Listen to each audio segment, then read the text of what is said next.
Cerita ini bermula pada tahun 2000 di Busan.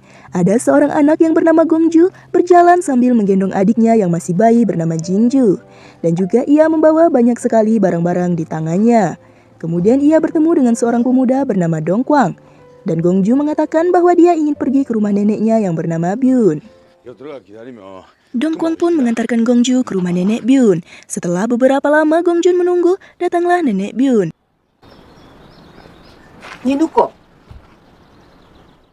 Gongju pun mengatakan bahwa ia adalah anak dari putri nenek Byun yang dulu pernah kabur meninggalkannya. Dan Gongju mengatakan bahwa ibunya telah tiada. Sehingga Gongju pergi ke tempat nenek Byun karena hanya nenek Byun satu-satunya keluarga yang tersisa. Nenek Byun pun merasa sedih mendengar kabar tersebut. Dan mau tak mau, ia harus menerima Gongjun untuk tinggal bersamanya.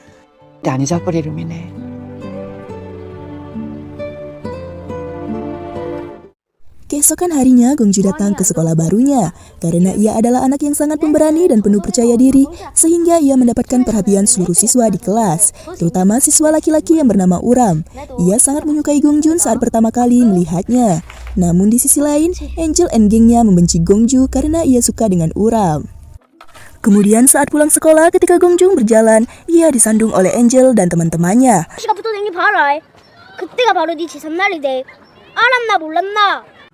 Saat siang hari, terlihat nenek Byun sedang berjualan dan wajahnya terlihat sedih karena dagangannya tidak laku. Tak jauh dari nenek Byun berada, terlihat Dongkwang sedang melamar seorang wanita, tetapi ia malah ditolak. Dan ternyata wanita itu adalah gurunya Gongju.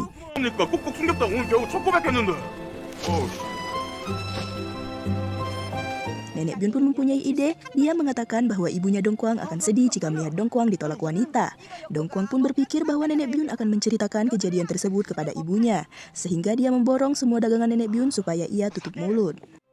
Saat malam harinya, Gongju dan neneknya sedang merapikan benang. Neneknya menyuruh Gongju untuk tidur karena sudah larut malam. Tapi Gongju tidak mau, ia masih ingin membantu neneknya. Saat nenek Byun ingin mengambil potongan benang yang ada di rambut Gongju, terlihat Gongju seolah ketakutan saat disentuh orang lain. Nenek Byun berpikir bahwa ia punya trauma. Namun Gongju berusaha menutupinya dan mengatakan bahwa ibunya sangat baik dan penyayang. Kemudian adiknya Jinju tiba-tiba menangis dan Gongju segera menyanyikan lagu untuknya. Mendengar Gongju menyanyi, neneknya teringat kenangan masa lalu.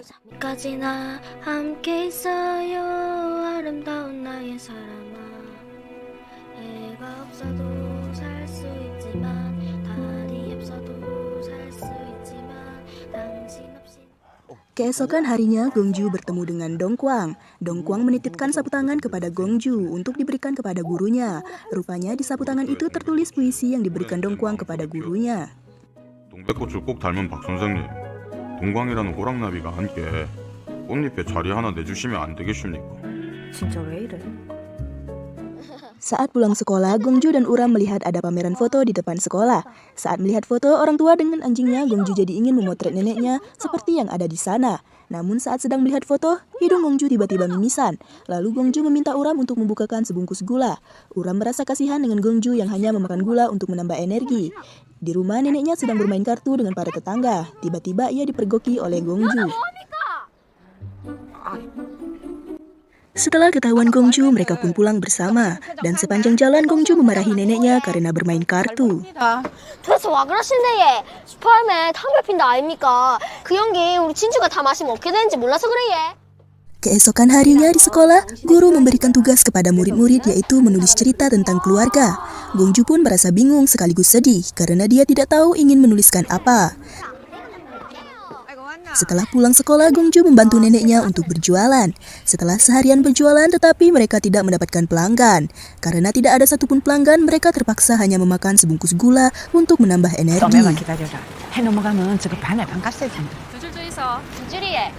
Namun akhirnya mereka membeli makanan yang dijual pedagang sebelah dengan harga diskon. Karena sudah siang dan hampir basi, sehingga makanan tersebut dijual murah.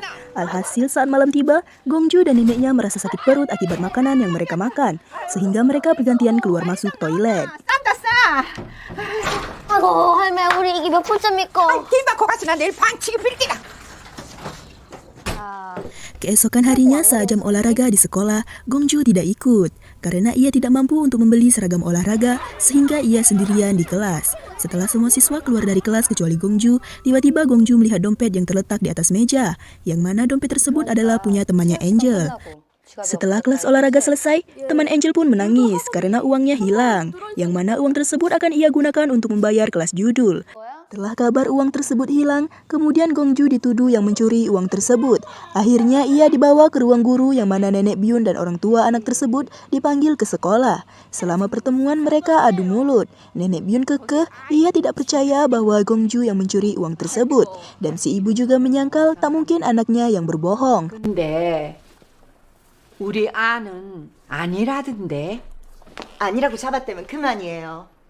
Namun tiba-tiba Uram datang dan menjelaskan bahwa dompet tersebut jatuh di lapangan. 우리 아건데. Saat sore harinya Gongju berterima kasih kepada Uram karena telah menyelamatkannya. Gongju tahu bahwa Uram mengambil dompet tersebut, yang mana dompet tersebut berada di dalam tas Gongju.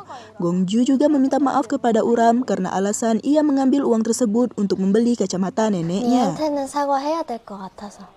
그런 게 없으면 게임도 아니지. Saat malam harinya Gongju dan neneknya sedang bermain. Mereka memainkan tentang kejujuran. Mereka sangat bahagia saat sedang bermain. Namun tiba-tiba Gongju keceplosan mengatakan bahwa ibunya ternyata bukan ibu kandungnya. Nenek Byun pun terkejut mendengar itu. 그거는 Tapi kemudian ekspresi wajah nenek Byun berubah menjadi santai. Ternyata nenek Byun sudah mengetahui fakta tersebut. Gongju mengatakan bahwa ibu tirinya dulu sering memukulnya. Setelah mendengar cerita Gongju, nenek Byun pun berkata bahwa ia tidak akan meninggalkan cucu-cucunya tersebut. Dan ia pun meminta Gongju untuk memaafkan putrinya. 내 손녀 공주랑 내랑은 이제 절대 안 헤어질 끼다. Keesokan harinya Gongju dan neneknya pergi ke tempat vaksinisasi untuk mengantar Jinju. Saat sedang mendaftar, Gongju mendengar kabar bahwa ada vaksin jenis lain yang mana vaksin tersebut gratis. Nenek Byun yang mendengar itu tidak sependapat, sehingga mereka berdebat. Kemudian tiba-tiba ada suara anak kecil jatuh yang tak lain itu adalah Jinju. Ia terluka dan langsung segera diperiksa oleh dokter. Saat diperiksa, tubuh Jinju memar-memar, bukan karena terjatuh, tapi melainkan ia mengidap penyakit langka. 언제 이런 게 생겼나? 지금 종합병원 장인호 과장님한테 연락 좀 해라. Dengan kondisi Gongju yang semakin sulit, keesokan harinya Uram datang menemui Gongju. Ia mengatakan bahwa nenek Byun berkelahi. Saat dilihat ternyata nenek Byun bertengkar dengan teman-temannya. Gara-gara nenek Byun merasa ia dicurangi saat bermain kartu. Semua itu akibat penyakit lansia nenek Byun yang sering lupa dan tidak fokus. 찢어보자. Merasa menyesal, nenek Byun meminta Gongju untuk membiarkan dirinya pergi dari rumah itu untuk menenangkan diri. Karena jika tidak, ia akan terus menyusahkan Gongju. Saat sedang membersihkan ruangan, Gongju tidak sengaja menemukan foto nenek Byun. Kemudian ia berkunjung ke rumah perawatan untuk melihat nenek Byun. Namun saat datang ke sana, ternyata nenek Byun tidak ada di tempat tidurnya. Gongju pun mencarinya kemana-mana, dan akhirnya ia menemukannya. Saat Gongju memanggil nenek Byun, ia melihat Gongju dan mengatakan, 생겼네. 예? 그 이쁜 눈으로 와 그렇게 우노.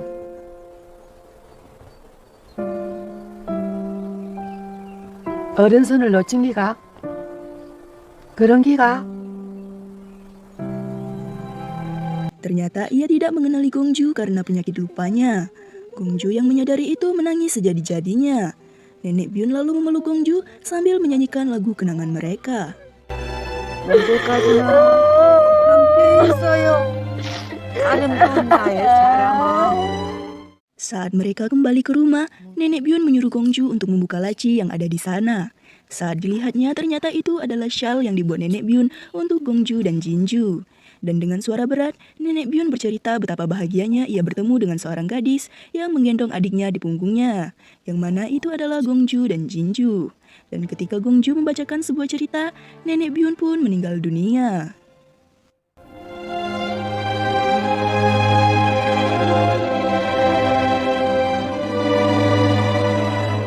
Setelah beberapa tahun kemudian, akhirnya Gongju tumbuh dewasa dan ia menjadi gadis yang sangat cantik dan bertalenta. Tak lupa juga ada Uram dan si Angel yang sudah berpacaran.